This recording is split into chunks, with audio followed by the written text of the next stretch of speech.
Hello everyone. I hope you all are reading science lessons and completing the writing work which I have uploaded on Google Classrooms. So, in previous sessions, we learnt lesson number 7 and 8. Today, we are going to revise lesson number 7, air. So, let's begin then. Children, if you remember, we learned that air is most important thing for all living things. Do you know why? Correct.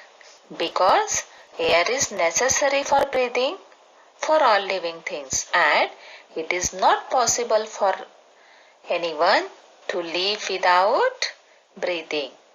If air is not there, we cannot breathe. But can we see it? No, we cannot see the air, but we can feel it. Do you know when can we feel it? Correct. When air moves, we can feel it. The things which are moving around you are because of moving air, like clothes, your hair, bits of paper, leaves of trees. Correct? These all things move because of moving air. So, from this we can say that even if we cannot see the air, we can feel it when it moves. Today, first we are going to revise the features or properties of the air. The first property of the air is everywhere. To check this, we can do one activity. For this, we need empty glass and a container full of water. Children, just now I said that for this activity we need empty glass and a container full of air. But the glass which looks empty, is it really empty? No, it is not empty. There is something inside it.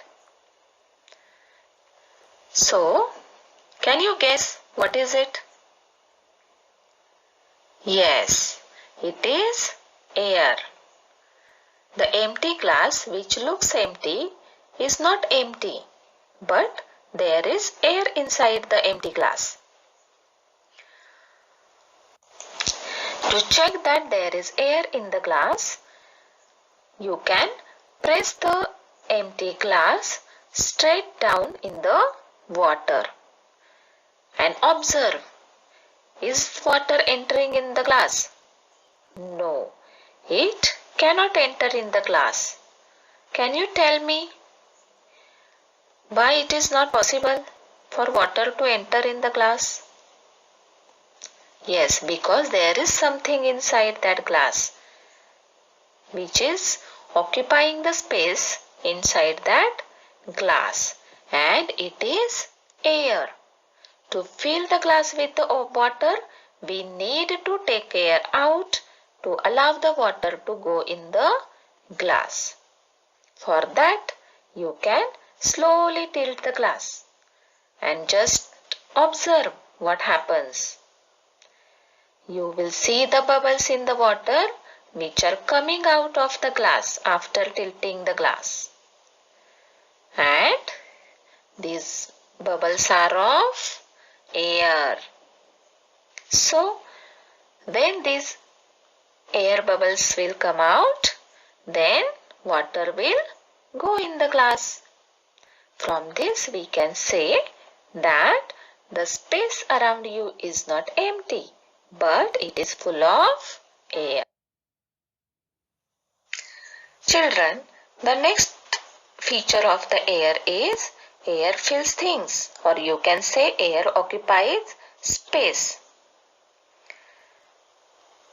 When you blow the air into a balloon, what happens, children? Yes, the balloon becomes big. Do you know why it becomes big? Correct, because it gets filled with air and the space inside the balloon is occupied by that air. From this we can say that air fills things or it occupies space around us. Air can get filled into the bicycle tires or tires of all the vehicles. We need to fill air into the tires so that they can run smoothly on the roads. You can also pump air into a football, basketball so that we can play with them when it becomes round. Without it, we cannot play with them. It means that air is very useful for us when we can fill it in another things like tires and balloons, swimming tubes and many other things. The next feature of the air is air has weight. Again we can check this with one activity. For that we need two footballs, one empty football and a football full of air. Take these footballs and measure their weight on a weighing machine. You will see that a football which is full of air is heavier than the empty football. Can you guess, children, what makes the football which is full of air heavier? Yes, the air inside the football makes it heavier because air has weight, which makes the football with air heavier than the empty football. From this, we can say that air has weight. So, the empty football is lighter than the football full of air.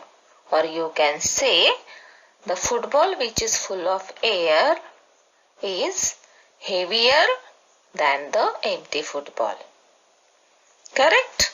So, today we have revised some properties of the air.